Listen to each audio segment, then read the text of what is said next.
Of course, this is a peace deal if it comes to fruition, and we welcome that. But what it really is an ultimatum. It's pressure to force Hamas to surrender. And in this latest exchange with CNN's Jake Tapper, President Donald Trump makes that pretty clear. Have a listen. I asked him, what happens if Hamas insists on staying in power in Gaza? The president said, complete obliteration. Yeah, that's the point here, isn't it? Unless Hamas rolls over, hands back the hostages and disarms, then both Donald Trump and Benjamin Netanyahu saying that the IDF will go in there and root out the very last people, the very last terrorist cells of Hamas in Gaza.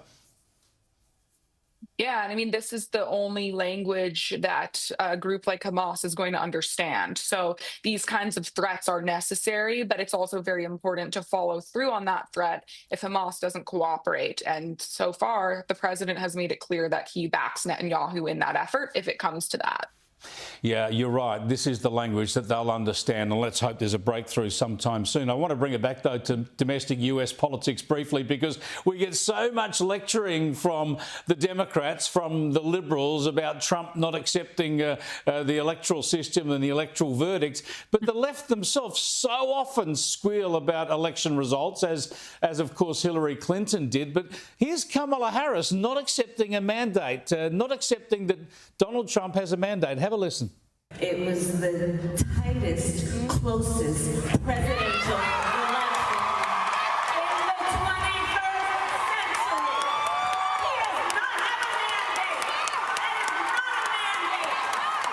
That is not a mandate.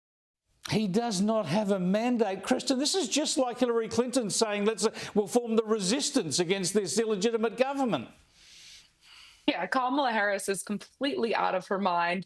I saw a hilarious Babylon Bee headline this morning that said, Kamala Harris does speaking tour to remind the nation why Trump is president. And it's so true. Everyone is embarrassed by her. And this speaking tour just makes it even more cringe. Even committed liberals at this point kind of just wish she would quietly go away. But I'm rooting for her to stay out there. Please, Kamala, run again. But you're right. Trump won every swing state. He won the popular vote. He won the electoral college. Nearly every county in the country went to the right.